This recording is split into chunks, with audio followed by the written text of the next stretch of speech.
Hello and welcome to another Photoshop tutorial. So today I'm going to be looking at using the pen tool to do fine selection work.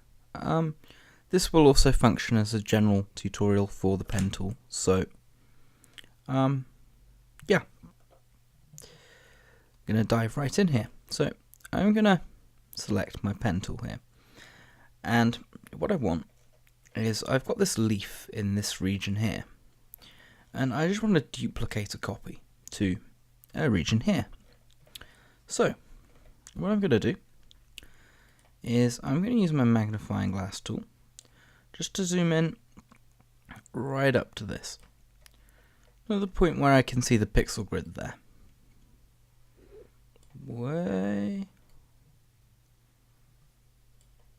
Okay, that's a little bit too much zooming. I'm going to zoom back out a little. Okay, that's nice.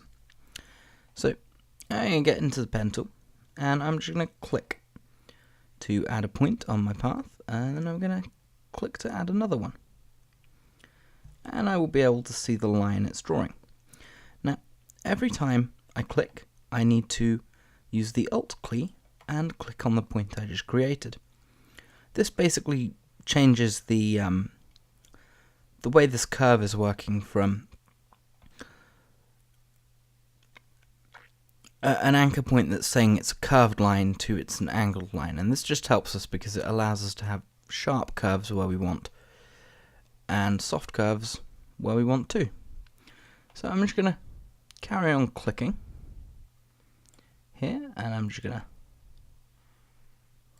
option click in there and just keep clicking to add points, dragging them to modify them. And if I make another one, it's not too much of an issue. I can just hit Ctrl Z. And I keep making mistakes here. Please bear with me.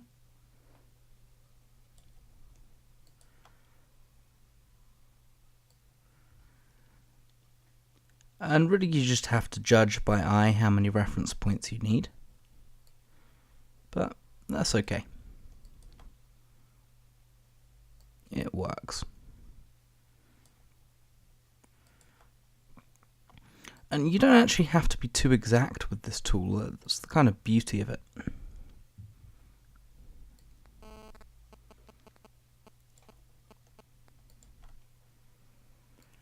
And this tends to be much quicker if you're good at it than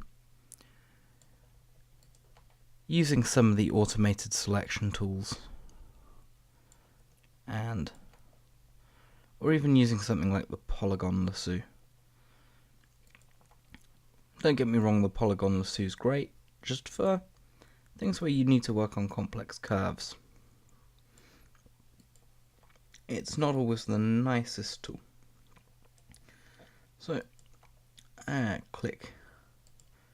Sometimes I might just want to have a straight one. Oh, I can see that just there I've made a small boo-boo. So I'm just going to step backwards and just click back in and carry on.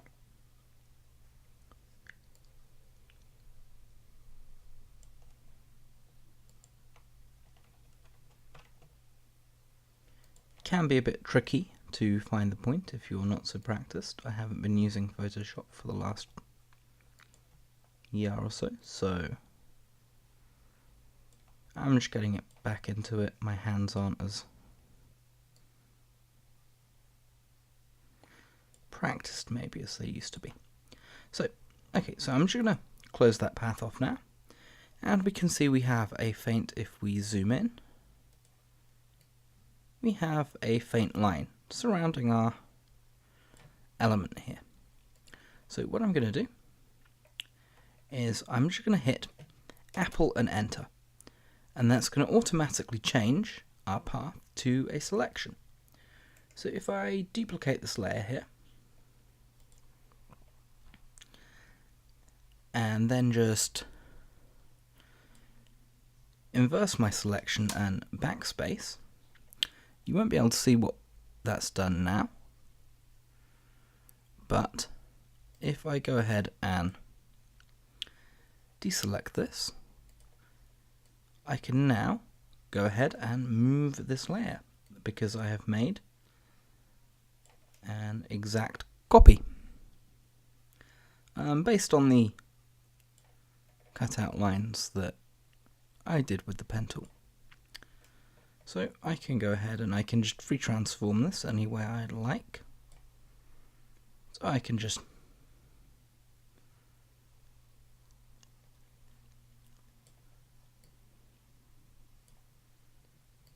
move it into position,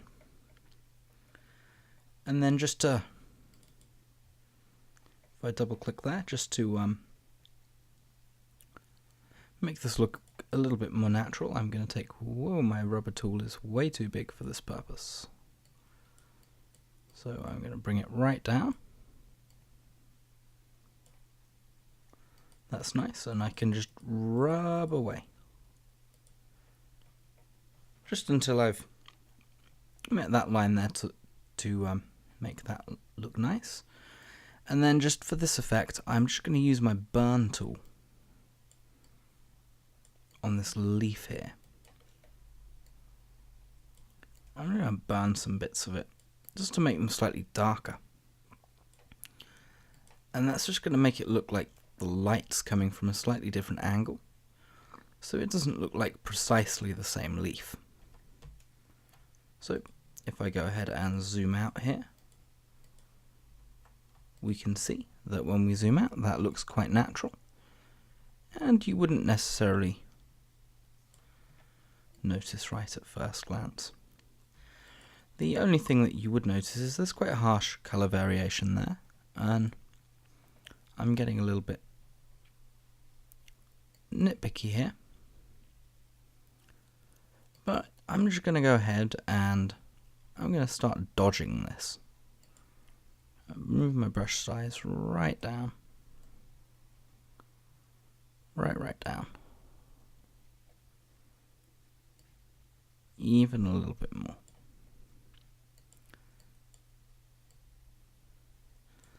Alright, I'm just going to dodge this element until it's like it's washed out as the piece we're copying from. I'm just kind of adding a sheen to it almost. And then what I might want to do to this,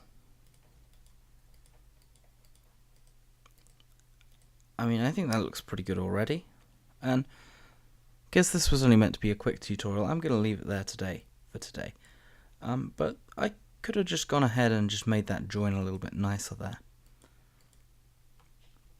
But yeah, that's how we use the pen tool to select things and move things around. I suggest you get really practiced at the Alt and Enter bit, because it becomes very, very useful for when you're doing mass cutting out. Thank you for watching. Please comment, rate and subscribe.